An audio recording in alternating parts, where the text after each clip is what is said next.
I've been driving trucks for 12 years, and I've never told anyone what happened on mile 47. Most nights, it's just me, the road, and the sound of the engine humming like it always does. I run long-haul, quiet routes, overnight shifts, the kind where the world feels like it's gone to sleep, and you're the only one left moving through it. I know these roads. I know every bend, every broken streetlight, every stretch where the signal drops and the darkness feels heavier than it should. I'm not the kind of person who gets rattled easily. Out here, you can't afford to be. But that night, something felt off before I even reached mile 47. It wasn't anything I could point to at first. The road looked the same. The sky was clear. No traffic, no wind, nothing unusual. But there was this feeling, like the air inside the cab had changed. Like I wasn't alone, even though I knew I was. I remember adjusting my mirrors more than usual, checking the back, the sides, for no real reason. Just this quiet sense that something didn't want to be seen, but was there anyway. If you drive at night, you might understand what I mean. That moment when the road stretches out too far ahead, and the darkness starts to feel aware. Tell me, have you ever felt like something was watching you, even when there was nothing there? By the time I got closer to mile 47, the road had gone completely empty. No headlights ahead, none behind, just a long stretch of asphalt disappearing into darkness. Then the fog started rolling in slow at first, like a thin layer drifting across the ground, and then thicker, swallowing the road in patches. My headlights cut through it, but not far enough. It felt like driving into something that didn't want me to see too much. The streetlights along that stretch, they don't stay steady. One would flicker, then go out for a second, then buzz back to life. It wasn't unusual, but that night, every flicker felt timed, like something was moving between them. The radio started acting up too. Just low static at first, the kind you ignore, but it kept rising and falling, like it was trying to form words and couldn't quite get there. And then, I saw it, up ahead, just at the edge of the fog. There was a figure standing on the side of the road. At first, I thought it was just someone stranded. Happens sometimes. But the closer I got, the more something about it didn't sit right. It wasn't moving, not shifting weight, not waving for help, just standing there, completely still. There were no other cars, no hazard lights, no sign of anything that explained why someone would be out there alone. My foot eased off the accelerator without me even thinking about it. Part of me said, keep going. That's what you're supposed to do out here. Don't stop for anything that feels wrong. But another part of me, the human part, kept saying, what if they need help? So I slowed down. Not enough to stop, just enough to pass carefully. And as I got closer, close enough for my headlights to fully reach it, that's when I realized it wasn't facing the road. I remember tightening my grip on the wheel. My eyes locked on that figure as my truck rolled closer. For a second, nothing happened. It just stood there, facing away from the road, like it didn't even know I was there. Then it moved. Not slowly, not like a person turning to look. It snapped. One moment its back was toward me, and the next, it was facing my truck. Too fast. No shift in the shoulders, no natural motion. Just there, facing me. My headlights caught its face, and that's when everything inside me dropped. Its skin looked pale, almost flat, like it didn't belong under real light. And its eyes, they reflected the beams, but not like normal eyes do. There was no depth to them, just a dull shine, like glass catching light from the wrong angle. And then it smiled, but the smile didn't form the way it should. It was already there, stretched too wide, too still, like it had been placed on its face instead of made. That was enough. I hit the gas. The engine roared, and the truck surged forward, tires humming louder against the road. My heart was pounding so hard I could feel it in my throat. I kept my eyes forward, refusing to look back at it. That's when the radio cracked. Loud this time. Not static, clearer, sharper. And through it, I heard something. My name. I froze. Just for a second. My hands locked on the wheel as the sound came through again, low and distorted, like it was pushing through something thick, calling me. I reached for the radio, fumbling with the dial, but it wouldn't change. The sound just kept bleeding through. Then the GPS screen flickered. The route I'd been following disappeared, replaced with a new one. A turn I didn't recognize. Then it changed again, and again, rerouting over and over like it couldn't decide where I was supposed to go. And that's when I noticed the cold. The temperature inside the cab dropped so fast it didn't make sense. My breath fogged faintly in front of me. The air felt heavier, like it was pressing in. I told myself not to look. Just keep driving. Just focus on the road. But something in me needed to know if it was still back there. So I checked the side mirror. And I wish I hadn't. Because it wasn't behind me. It was beside me. Running. Keeping pace with the truck, like speed didn't matter. Its body moved, but not in a way that matched the motion. Like it was gliding more than running. And its head was turned toward me the entire time. That same smile. Those same empty, reflecting eyes. I felt something break inside me then. Not just fear, something deeper. The kind that makes you think you might not make it out. All I could think about was getting home. My family. Their faces. The thought that I might never see them again started creeping in. And I couldn't shake it. My foot pressed harder on the accelerator. Faster. Just go faster. But it stayed right there. Matching me. Watching me. So tell me, what would you do? Would you stop? Or keep driving? And then just like that, it was gone. 1 second it was there in the mirror, keeping pace with me. And the next, nothing. No movement. No shadow. Just the empty stretch of road again. I didn't slow down. I didn't even breathe properly. Everything went quiet. The radio cut out. The static stopped. Even the hum of the engine felt distant, like it had been pushed far away. And then I heard it, a sound from inside the cab. Soft at first, a shift, like weight settling into the passenger seat. The leather creaked, slow, deliberate. My hands tightened on the wheel. I kept my eyes locked straight ahead. I told myself not to look. Don't look. Just keep driving. Then came the breathing. Not mine. Slow. Close. Right beside me. I could feel it more than hear it, like the air itself was moving differently. Every instinct in me was screaming to turn my head, but I held it. For a second. Maybe two. Then I broke. I glanced. The seat was empty. Nothing there. But the cushion. It was pressed down, like someone was sitting in it. And just as I tried to process that, the radio clicked. A whisper came through. Clear this time. Right in my ear. You should have stopped. The steering wheel jerked. The truck swerved hard. Tires screeching as I fought to keep control.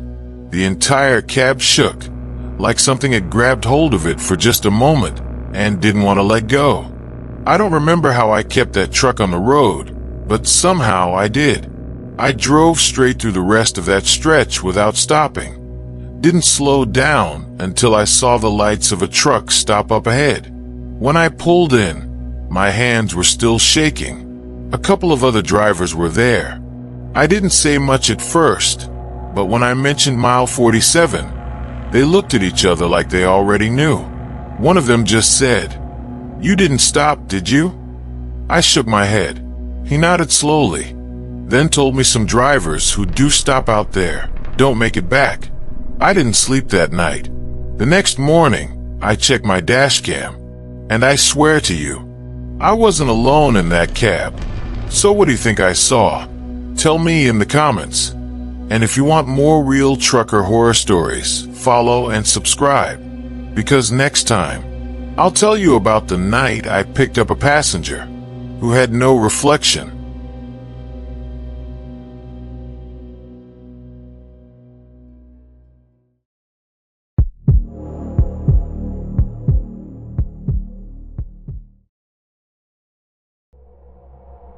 I swear on my life, there were only 2 people in my truck when I started that drive. My name's not important, just know I was alone that night. Or at least, I thought I was. It was one of those roads that feels like it never ends. No streetlights, no houses, just a long stretch of asphalt cutting through darkness, so thick it felt like the headlights were barely pushing it back. The kind of silence that presses against your ears. I remember gripping the wheel a little tighter than usual. Not because I saw anything, but because something didn't feel right. You know that feeling you get when your body reacts before your mind understands why. Like a warning with no explanation. The air inside the cab felt colder than it should have been. The radio kept fading in and out, like it was trying to catch a signal that wasn't meant to be heard. I even checked the mirrors more than I needed to, not because I saw anything, but because I felt like I was being followed. And the strange part? There was nothing on that road. No headlights behind me. No cars coming the other way. Just me and that feeling. Have you ever felt like something was watching you? Even when you're completely alone? Because that night, I wasn't. I kept driving, trying to shake that feeling off, telling myself it was just the road getting to me. Then I saw him, standing right at the edge of the highway, where there shouldn't have been anyone for miles. At first, I thought it was a trick of the light. My headlights barely touched him, like the darkness was holding onto his shape. But as I got closer, he didn't move, didn't wave, didn't signal. Just stood there, facing the road. I slowed down without even thinking about it. He looked wrong. His skin was pale, not just light, but drained, like there was no warmth left in him. His clothes were damp, clinging to him like he'd been standing in rain, but the road was dry, and his feet bare, on that rough asphalt. Still, he didn't react. Not even when I pulled up beside him. I should have kept going. But I didn't. I leaned over and unlocked the passenger door, and he opened it slowly. No rush, no hesitation. And when he climbed in, there was no sound, no shift of weight, no creak of the seat, nothing, just silence. The moment the door closed, the air inside the cab dropped. Not a breeze, not a draft, just cold, the kind that settles into your bones. I glanced at him. He was staring straight ahead. Didn't blink. Not once. I tried to speak first. Asked him where he was headed. He took a second too long to answer. Then said, quietly, like he hadn't used his voice in a while, just down the road. That was it. No name. No explanation. Just that. I swallowed, kept my eyes on the road. But I could feel him sitting there, too still. Then, after a while, he spoke again. Soft, flat. You shouldn't have stopped. If you were in my place, would you have kept driving, or stopped like I did? I didn't respond to him right away.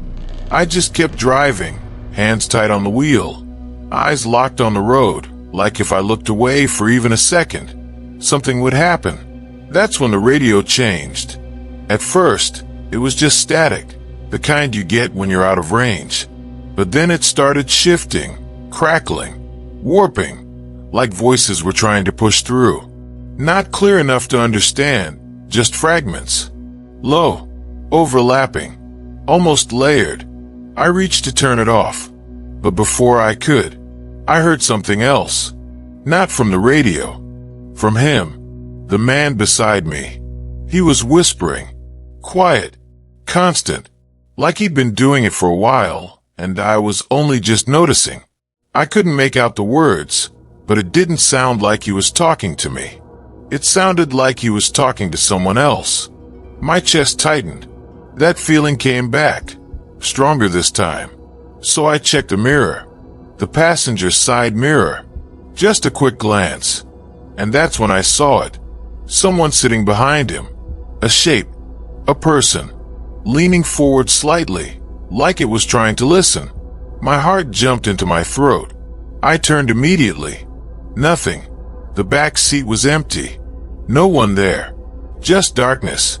I told myself it was my eyes playing tricks. It had to be. But I couldn't shake it. So slowly, I looked back at the mirror, and it was there again. Closer. Not just sitting, but leaning in further now, like it was inching toward the front seat. I could feel my hand starting to shake. My grip on the wheel slipped for a second. I didn't even realize how fast my heart was beating until I could hear it in my ears. Then, the man beside me stopped whispering. I turned slightly. He was smiling. Not wide, not normal, just slow, like it was spreading across his face without effort. And then he said it, calm, almost amused. He's been trying to get in for a while.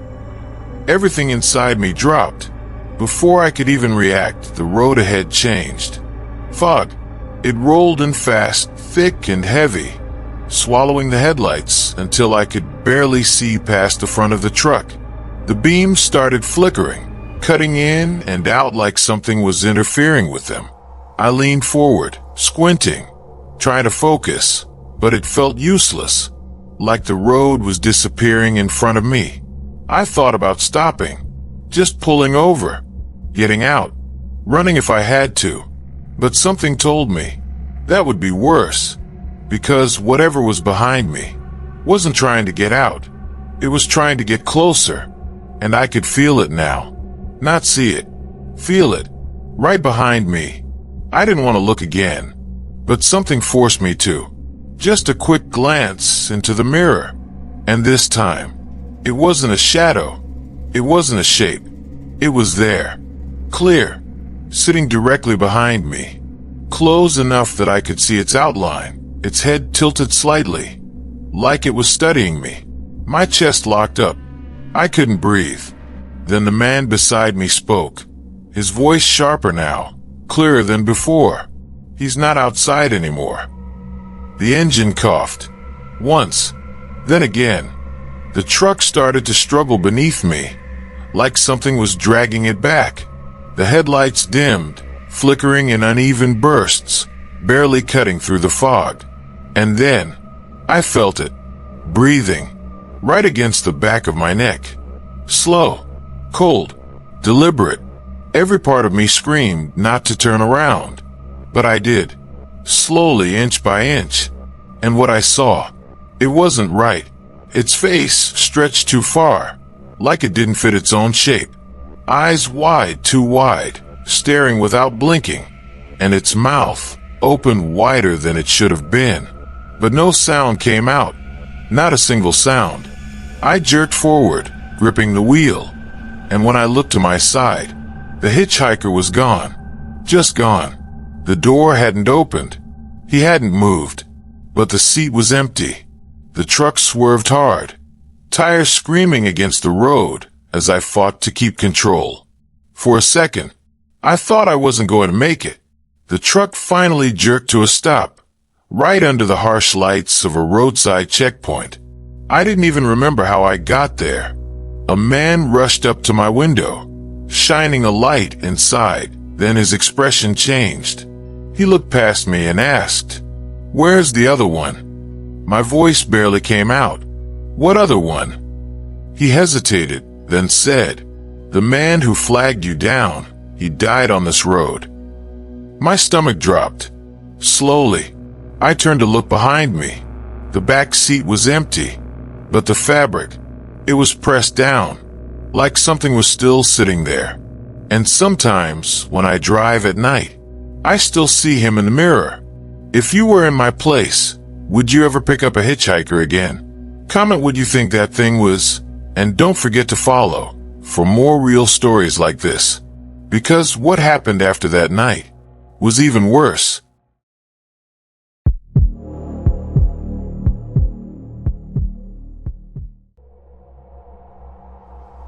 I remember the sound before anything else, that long, tearing scream of metal, like the truck itself was begging to stop.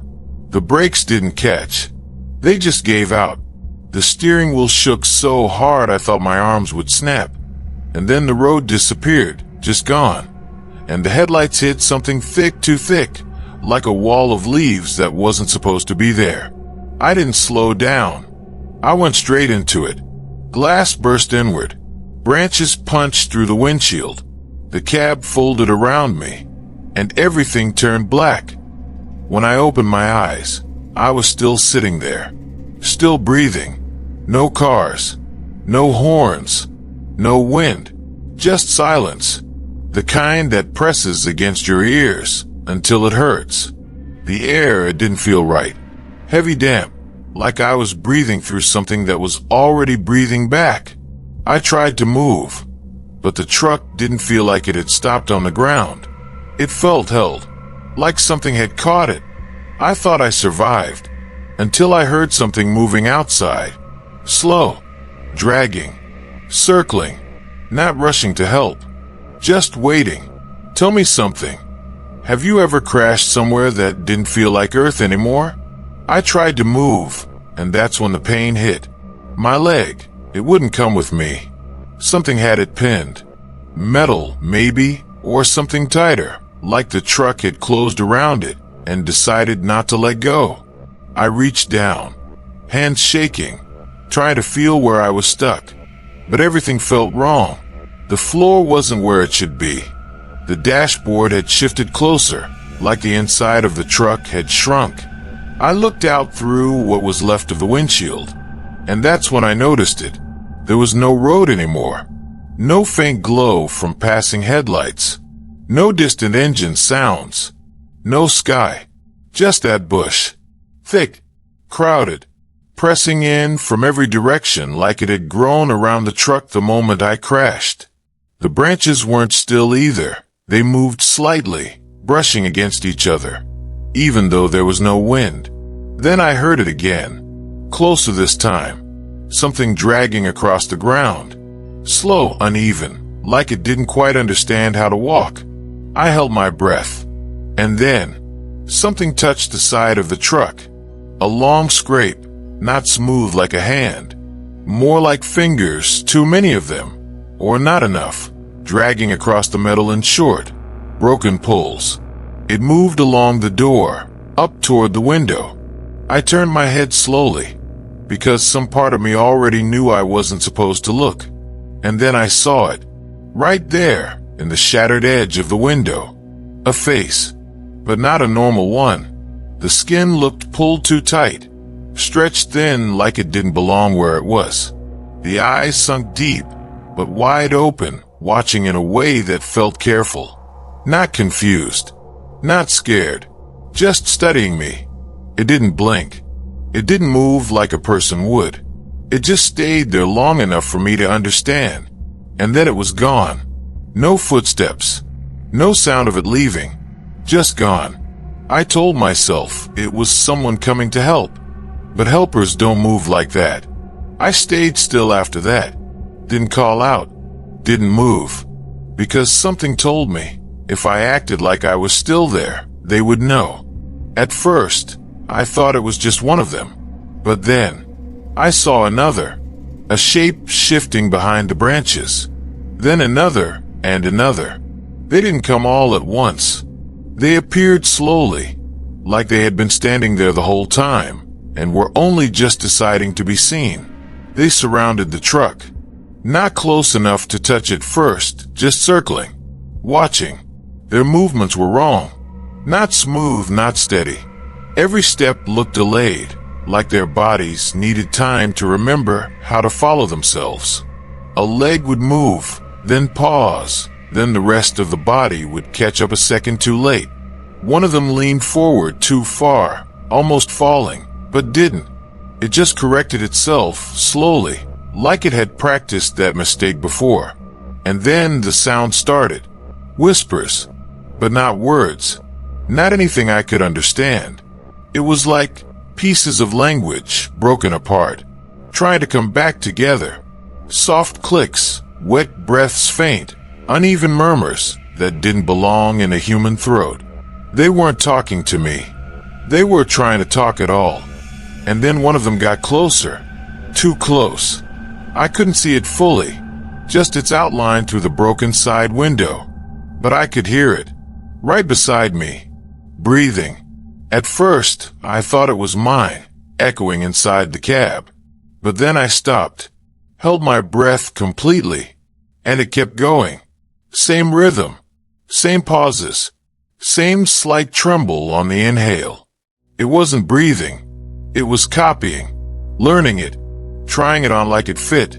I stayed frozen, but my chest felt like it was going to burst.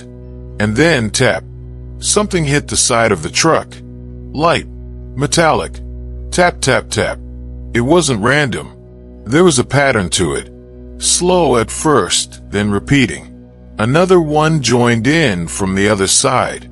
Different rhythm, answering it, back and forth, like they were communicating about me. I tried to pull my leg again, harder this time, and the whole truck shifted, not upward, down, just slightly, but enough to feel it. The ground beneath me wasn't solid. It gave way, soft like wet soil, or something that didn't want to let go. The branches pressed closer against the windows, closer than before. I hadn't noticed it happening, but the truck, it was deeper now, like it was being taken in. And that's when it hit me. These things didn't just come because I crashed. They didn't wander in. They didn't stumble onto me. They were already here, waiting for something to fall in, waiting for something like me. So let me ask you this. What would you do if something outside your vehicle started copying you? I heard it before I saw it. The metal above me bending. Slow, heavy pressure, like something had climbed onto the truck. The roof dipped inward, just enough to make the whole cab groan. Then, a hand, if you could call it that. It slid into view over the edge of the broken window. Too long, too thin, too many joints. It gripped the frame and pulled the rest of it up. The body followed, folding into itself in ways it shouldn't. Its legs bent wrong, backward, sideways, correcting as it moved. Like it didn't feel pain. Like it didn't know what pain was. It lowered itself slowly until its face was right there, inches from mine. Closer than before. Closer than anything should be. Its mouth opened, too wide, farther than any jaw should go. And inside, there was no tongue, no teeth I could see. Just movement, something shifting in the dark, like it wasn't empty, just hidden. And that's when I understood. They weren't trying to bite me. They weren't trying to tear me apart. They were trying to take me out. Hands came from everywhere. Through the window, under the door, from gaps I didn't even know were there. Cold, too many fingers, wrapping around my arms, my shoulders, my chest. Pulling, not fast, slow, careful, like they didn't want to damage me, like I was something they needed whole. I screamed then. I couldn't stop it. As they dragged me halfway out of the truck, my body scraping against broken glass, metal tearing at my clothes. I saw it, beyond them, through the gaps in their bodies, in the branches, other trucks, buried, half sunk into the same thick bush. Old ones, rust covering the frames, doors hanging open, some crushed in ways that looked just like mine. And inside them, movement, small, weak, still there, still trapped, still being watched. And right beside my ear, one of them leaned close, closer than the others. And for the first time, it spoke, clear, slow, like it had been practicing for a long time. You fell like the others. I don't remember when I passed out. One moment, they were pulling me, and the next, I was lying on the road, flat on my back. No bush, no wreck, no truck, just empty highway stretching in both directions, like nothing ever happened. I forced myself up, shaking, and that's when I saw it, in the side mirror of a passing vehicle, just for a second. My reflection, still watching, but it didn't blink when I did. I don't think they let me leave. I think they sent me back. If you've ever driven at night and seen something you couldn't explain, tell me in the comments. Like and follow, because I don't think this is the last time they'll find someone. Next time, I'll tell you what I found in the side mirror, still watching me.